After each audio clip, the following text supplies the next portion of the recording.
A D.C. Metro police officer was arrested earlier today for working to help ISIS over the course of the past few years. And the details are extremely interesting, both about what he was trying to do and also his personal history, which is not what you might expect. So Nicholas Young was part of the department for 12 years in D.C. He allegedly purchased special communication technologies that he intended to send to ISIS in the Middle East to help members avoid detection. Now, ABC News cautions you, there's no pending threat to the D.C. transportation system.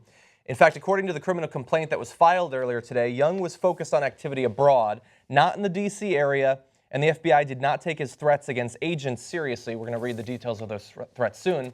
He told law enforcement at one point that he had traveled to Libya twice in 2011 to fight against Muammar Gaddafi, and he allegedly gave a person working with law enforcement advice on how to travel to Syria, including how to avoid undercover agents, which it turns out he is not an expert at, because those were undercover agents he was talking to. Also, I love the idea that, man, I really want to fight Gaddafi, but I'm going to go and, it's kind of hot here. I'll come back in a few months. He traveled twice in 1 year. Just stay. It's got to be so expensive. Well, a guy who can afford to fly to Libya? A guy looking to fight Gaddafi, I don't think expensive the trip is really his top concern. No, maybe not. But you're going to see a little bit later in the story that this guy could prove the right wing's perspective, and I'm sure they will think so, and he could prove our perspective. Yes. Interesting. So let's find out more about this guy. Okay, so a little bit more about how he actually was brought down. Young then complied after talking a little bit more with the undercover agents. He complied with a request to purchase gift cards for mobile messaging accounts used in Islamic State recruiting. The codes, worth $245 according to authorities, were redeemed by the FBI.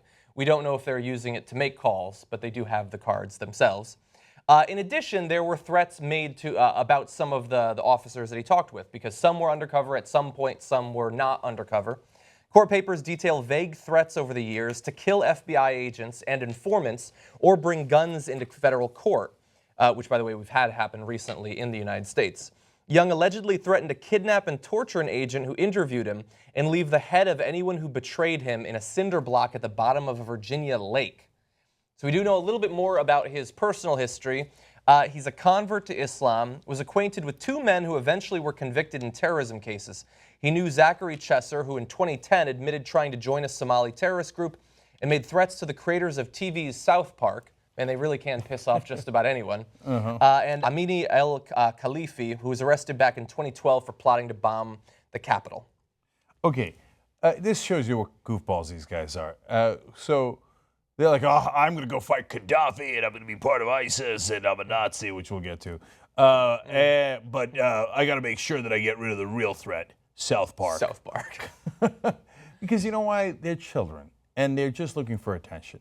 So this goes towards my theory, which is that whether they're right wingers or left wingers, they're Muslims or they're Christians or they're neither, most of these people who are looking to do something dramatic, like a mass shooting or a bombing or a terrorist act, are just people that are literally dying for attention. Yeah. So look at me, Daddy. Look at me, Daddy. Look at me. And the perfect example is Sandy Hook, where the guy was killed all those kids, had clippings of other mass shooters and was tracking them and wanted to be famous. Yeah. So they all think that they're going to get glory. So this guy at first thought he was going to get glory by being a right winger, and by the way, stayed a right winger, just switched to a different allegiance and a different religion. So, because of course the fundamentalist Muslims that do the bombings, etc., are right-wingers within Islam. Yeah. They're not like the peaceniks of Islam. No, you don't hear too much about them. Yeah, I remember hearing not too long ago about a book decades ago that Stephen King wrote. It actually might have been a short story published as a book. It was about a school shooting, and they eventually pulled it from publication later on, years later, after they found out that some kids who had done school shootings had read it and obsessed over it, about the depiction of the guy and how tormented he was. And yeah, so I do think there's a lot of attention-seeking behavior.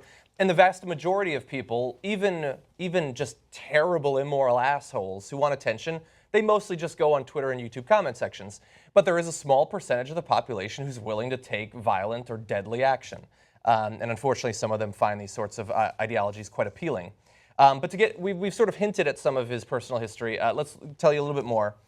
Young told agents, both undercover and not, that he tortured animals as a child, had dressed up as Jihadi John at a 2014 Halloween party, and also has dressed up as a Nazi and collected Nazi memorabilia.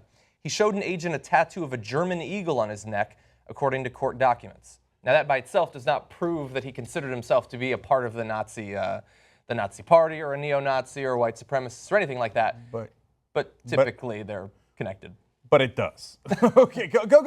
You don't put the German eagle on there. I like eagles. Okay, and have Nazi memorabilia. Dressing up on Halloween is whatever. I don't care about that. Yeah. That doesn't prove anything. Well, that right? proves you're a douchebag. You know what proved it is the tattoos of celebrating the old Germans, Yeah. right?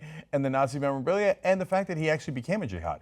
So yeah. Dressing up as Jihadi John, not that big a deal. Becoming an actual jihadi, a huge deal.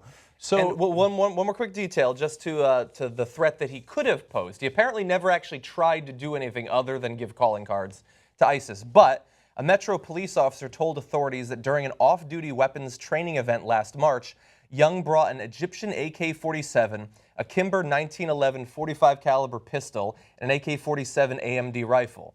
The training officer told the FBI that Young also owned a semi-automatic AK-47 RPK, an 8mm Mauser rifle, and a World War II-era Russian Nagant rifle, according to the court papers.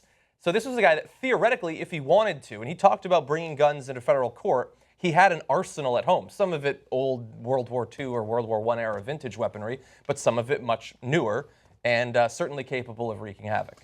Well, to give him credit, he really quite was multicultural. With the Russian weaponry and the Egyptian, he even found Egyptian weaponry, and German as well. Okay, so the right-wingers would look at this guy and go, see, we told you. And why would they say that? Because they said, look, we told you like these, let's hope they would say radical Muslims, right, are like the Nazis. And so here's a guy who appeared to have proclivity towards the Nazis, and then became a radical Muslim. So they're like, yes, they're thinking, we were right! So an argument could be made for that, okay? Now, again, my reading of this is, yeah, because all those guys are looking for glory or martyrdom or honor in their insane heads through something.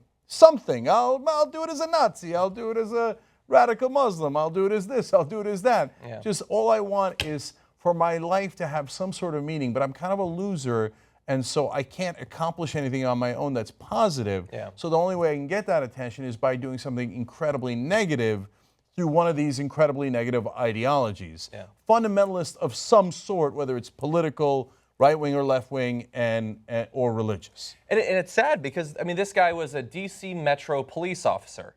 That is a noble profession to have. I mean, you're protecting the transportation system of one of the cities that would be at the top of the list of any terrorist wish list of places they'd like to attack, and you're protecting people there. That's your glory, is that you're protecting people in a very dangerous situation, or at least hypothetically dangerous situation. But unfortunately, there are a lot of people who, to varying degrees, find the authoritarian system, they have an authoritarian personality, they find that very appealing, the idea that I am so right, and the system says that I'm right, and if I want, I can just crush people into the ground. And that comes in different forms. It comes in the fascist form, it comes in religious, radical Islamic form.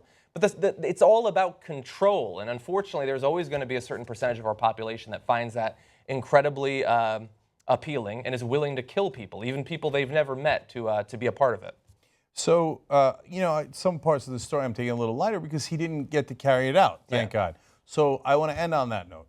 Now, I often criticize our intelligence agencies like the CIA. Like, you can't find Muqtada al-Sadr. Like, come on. You've got to have enough assets on the ground in Syria to be able to find these guys who are doing us great, great damage. Because dropping bombs from the sky has limited utility. Let's actually find their leaders. That would have tremendous utility. Okay, now, in this case, credit where credit is due. Yes. Great job in the internal intelligence here in the U.S. in preventing an attack. So FBI, wonderful job in figuring out who this guy is. He had a lot of weapons, could have done a lot of damage, or could have actually connected with ISIS and maybe done tremendous damage to the Washington Metro. So great work.